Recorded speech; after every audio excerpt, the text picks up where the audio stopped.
Saudações, seja bem-vindo a essa videoaula aqui. Aqui, professor Mauro Miguel. Hoje nós veremos lançamento horizontal e lançamento oblíquo. Na última aula nós vimos o lançamento vertical. Se não viu essa aula, deves ver porque alguns conceitos da última aula nós iremos usar aqui nessa videoaula. Ok? Sem mais enrolação, vamos para a aula de hoje. Inicialmente nós veremos alguns conceitos básicos sobre vetores, concretamente componentes de um vetor. Veja só aqui, nós temos o eixo x e aqui o eixo y. Temos aqui esse vetor de velocidade que faz um ângulo θ com a horizontal. Então, se nós queremos achar aqui as componentes desse vetor, então vamos fazer aqui uma projeção. Temos aqui a componente em x e teremos aqui a componente em y. Veja só, esse vetor apontou para cima e para a direita. Então, terá uma componente para a direita e a outra aqui para cima. E daqui nós podemos reaproveitar esse triângulo retângulo desenhando aqui. Então, aqui teremos o seguinte. θ, teremos aqui esse Vx. Esse Vy aqui na vertical vem fechar aqui. Teremos o Vy e aqui esse V passa para aqui. Temos V na hipotenusa. Então, o seno deste ângulo será o cateto oposto pela hipotenusa. O cateto oposto aqui será o Vy, então será Vy, e a hipotenusa será simplesmente o V. Então, daqui o Vy será V seno do ângulo. O cosseno do ângulo será Vx sobre V, que será aqui Vx será V cosseno do ângulo só. Então, aqui nós temos o Vx e aqui o Vy e aqui nós temos o Vx. Assim, no dia a dia, nós não começamos do zero. A gente vê esse Vy aqui, ele é oposto, então fica Vy, V seno do ângulo. Esse Vx é adjacente, então fica V cosseno do ângulo, tá bom? Então, vamos para esse exemplo que diz o seguinte. Um avião sobe com a velocidade de 200 metros por segundo com 30 graus de inclinação em relação à horizontal. Conforme a figura, determina as componentes da velocidade na horizontal, eixo x, e na vertical, eixo y. E temos aqui alguns dados que vão nos apoiar. Ok? Então, veja só, temos aqui esse avião que forma esse ângulo e temos aqui a velocidade, nesse caso o vetor velocidade com a componente em x e aqui a componente em y. Então, se eu quiser encontrar aqui a componente em x, então fica Vx será igual a V vezes esse vetor aqui. Percebemos que ele é adjacente, então fica cosseno do ângulo, que será V, que vale 200, vezes o cosseno do ângulo, que é 30 graus, que será 0,86. Então, daqui 200 fica 2, vezes 10 aos 0,2, vezes 0,86. Aplicando aqui a notação científica, ficamos com 86, 10 ao expoente menos 2. Então, diremos que Vx será, fazendo essa multiplicação, dá 172 metros por segundo, porque essa parte do expoente 2 e expoente menos 2 irá se simplificar. Agora, para o Vy, ficamos com V seno do ângulo, que será 200 vezes 0,5, que vai dar simplesmente 100 metros por segundo. Tá bom? Vamos ver esse exemplo aqui, que será um pouco mais puxado, que diz o seguinte. Uma partícula está sujeita a duas forças F1 e F2. Considere esses dados todos. F1 e F2 são iguais a 100 newtons. Determina as componentes da força resultante nas direções OX e OY. Então, a primeira coisa a fazer aqui as projeções. F2, temos aqui essa componente F2 em X. Temos aqui F2 em Y. Aqui nós temos F1 em X e aqui nós teremos F1 em Y. Tá bom? Então, aqui vamos achar as forças resultantes em X. Em X, nós temos esses dois vetores, F2x e F1y. Percebemos que esses dois vetores aqui têm sentidos contrários. Uma aponta para a esquerda e outra aponta para a direita. Então, como tem sentidos contrários, vão tender a se cancelar. Então, vamos colocar aqui F2 em X menos F1 em X. E a força resultante sempre tem que ser positiva. Então, como não sabemos qual vetor é maior que o outro, para garantir um valor positivo, vamos aqui colocar o módulo. Tem um meme que rola por aí e diz o seguinte: estás triste, entra no módulo. Ok, então essa parte aqui está feita. Vamos aqui avançar com FR em Y. Em Y, percebemos que esses dois vetores apontam para cima. Se apontam para cima, então esses vetores se reforçam. Então, vamos colocar aqui F1 em Y mais F2 também em Y. Então, agora, a nossa preocupação é achar cada componente aqui, tá bom? Então, nós temos que achar F1 em Y, temos que achar F2 em Y, temos que achar F1 em X e temos que achar F2 também em X. Aqui será F1 vezes, aqui F2 vezes, aqui F1 vezes, aqui F2 também vezes. Ok, vamos lá voltar para aqui. Começamos com F1 em Y. F1 em Y é esse vetor aqui que vem fechar aqui. Percebemos que esse vetor aqui é o oposto. Então, se é o oposto, temos que associá-lo com o seno de 37. Aqui temos que colocar o ângulo, porque são dois ângulos. Um erro aqui é fatal. Então, F2 em Y, F2 em Y é esse vetor o mais comprido que vem fechar aqui. Então, em relação ao ângulo, será oposto também. Então, seno de 53.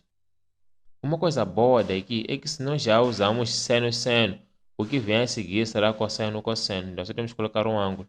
Então, F1 seno de 37. F1 cosseno também de 37.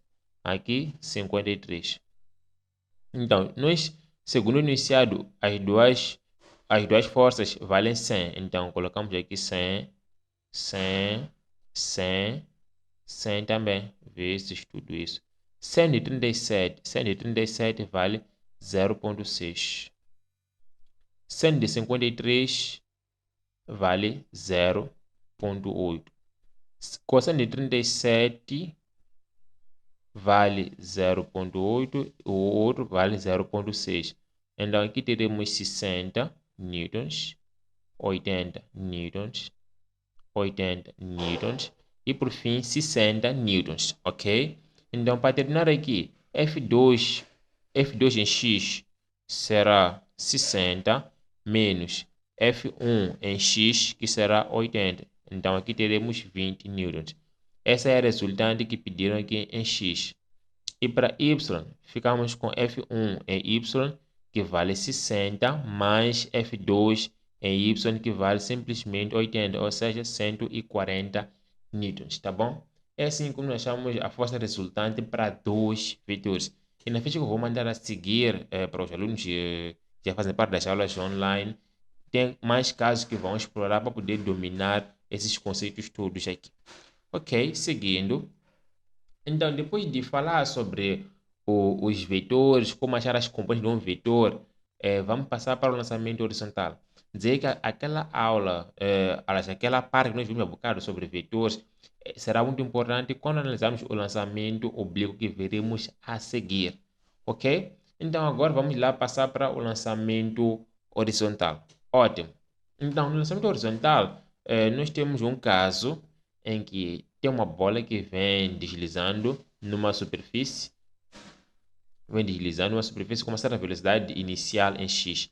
Então, essa bola, esse corpo, continua a deslizar até o ponto em que ele abandona, né? Em que abandona essa superfície. Pode ser uma mesa, por exemplo, ou uma montanha.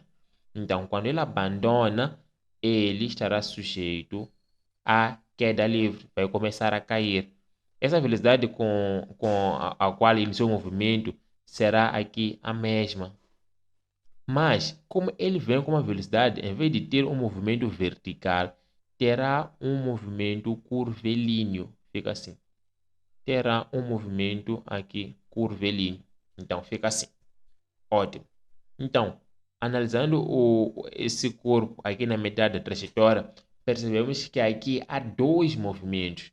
Teremos aqui um movimento em Y, que faz com que o corpo desça, e teremos aqui um outro movimento em X, que fará com que o corpo mova-se para a direita. Ótimo. Então, aqui nós temos essa grandeza que vimos na última aula, que é a altura, e temos essa outra grandeza aqui, que será x. X que será o alcance ou a distância horizontal, desde o ponto de lançamento até o ponto em que o corpo atinge o solo. Perfeito. Então, como eu estava a falar antes, aqui nós temos dois movimentos, o movimento horizontal e o movimento vertical. O movimento horizontal será MRU e o movimento vertical será simplesmente queda livre. Então, se você viu a aula sobre queda livre, então aqui você vai se dar muito bem.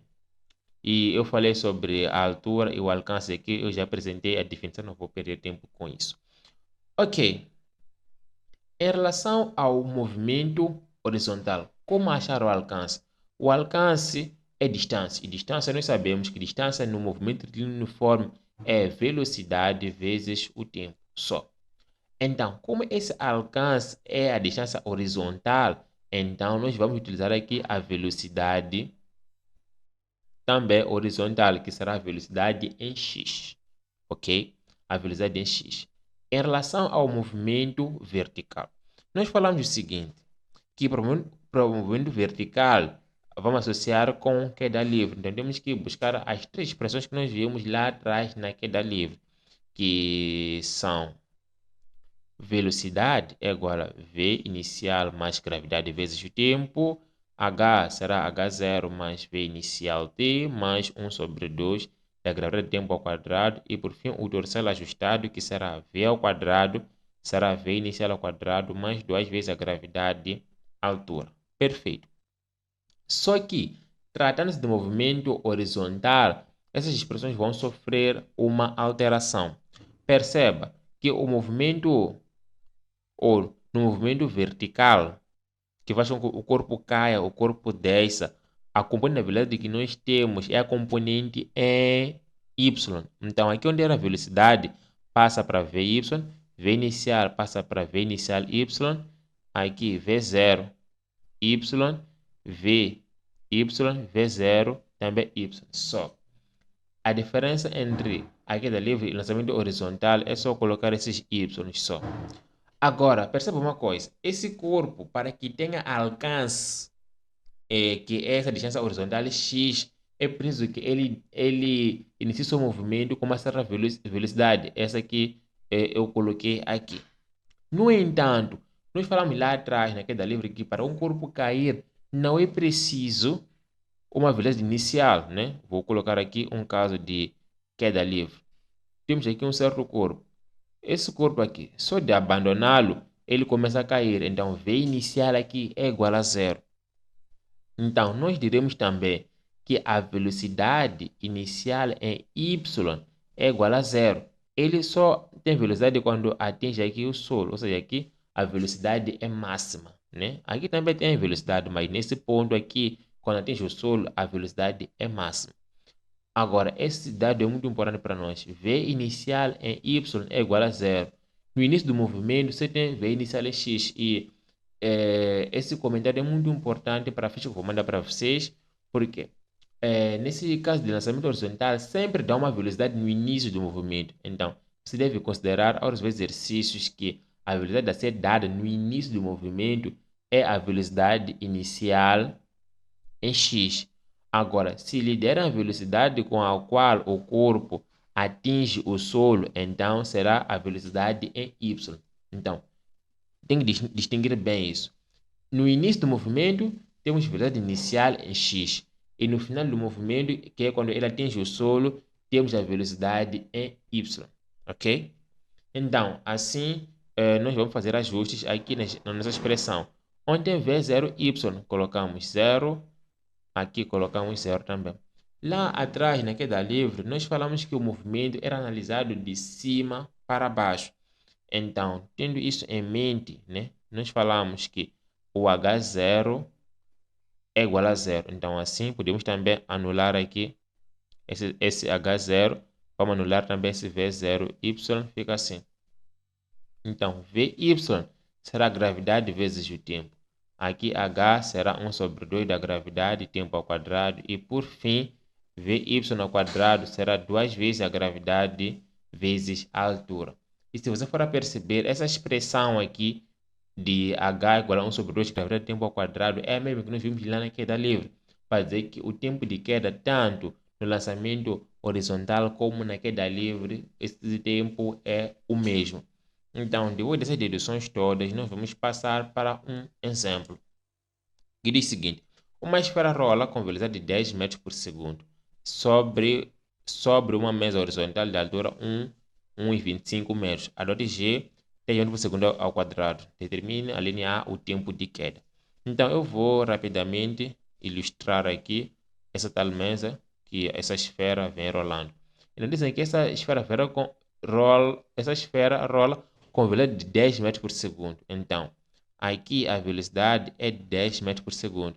Como eu falei no slide anterior, essa velocidade dada aqui é a velocidade inicial em x, ou é simplesmente a velocidade em x. E vamos pular um pouco para o fim. A linha C diz que determine o módulo da velocidade da esfera ao atingir o Sol. Essa velocidade, então, a pedir aqui será a velocidade em y. Ótimo. Então, essa esfera continua até abandonar a mesa nesse ponto aqui. Aqui, ele ainda tem uma velocidade, que é a velocidade inicial em x, que vale 10 metros por segundo. Então, como tem essa velocidade, em vez de ter uma trajetória retilínea, terá uma trajetória aqui curvilínea. Logo, aqui nós teremos um certo alcance, que nesse caso chamaram de D. Mas tudo bem, distância também aqui é alcance. Tá bem? Fica assim. Ótimo. A linha A, então, pedir o tempo de queda. O tempo de queda, nós iremos utilizar essa expressão que diz que H será 1 sobre 2 da gravidade tempo ao quadrado. Daqui, sendo rápido, T será igual a raiz. Esse 2 vai para lá, vai multiplicar. Gravidade vai para lá, vai dividir. Então, daqui teremos raiz de 2 vezes 1,25 sobre 10. Ok? Então, aqui será a raiz de 2 vezes 1,25. Aplicando aqui a notação científica, ficamos com 125, 10 a menos 2 sobre 10. Ok? Então, aqui tempo será igual a 2 vezes 125 será 250 sobre 10. 10 aqui elevado a menos 2. Tudo isso dentro da raiz. Então, corta isso, corta isso. Raiz de 25 vale 5. Então, será 5 vezes 10 responde menos 2 na raiz. Tem esse 2 escondido aqui, que vai cortar com esse 2. Então, será 10 ao expoente menos 1. Então, aqui, tempo será 0,5 segundos. Essa é a solução para a linha A. Seguindo aqui para a linha B, diz que é para calcular a distância D percorrida pela esfera até atingir o solo. Eu falei que essa distância D aqui será, nesse caso, o alcance. Então, D, D será o alcance, que será a velocidade em x vezes o tempo de queda, que será 10, que é a velocidade inicial dada, vezes 0,5, que será aqui 5 metros. Perfeito. A linha C, eu já havia dito aqui, então pedir o módulo da velocidade da esfera ao atingir o solo, que será neste ponto aqui. Então, aqui, nós sabemos que a velocidade em y será a gravidade vezes o tempo. Então, será 10 vezes o tempo de queda, que achamos lá atrás, na linha A, que será 0,5, então 5 metros por segundo. Ok? Então, é assim como nós analisamos exercícios relacionados com o lançamento horizontal. Então, terminada essa parte, terminado esse exemplo aqui, nós vamos dar uma pausa no vídeo para que ele não fique muito longo e iremos voltar brevemente com a aula sobre o lançamento oblíquo. Gostou desse vídeo? Então coloca like e inscreva-se nesse canal, porque todas as semanas trazemos um conteúdo que vai melhorar a sua preparação. Tchau, tchau e até!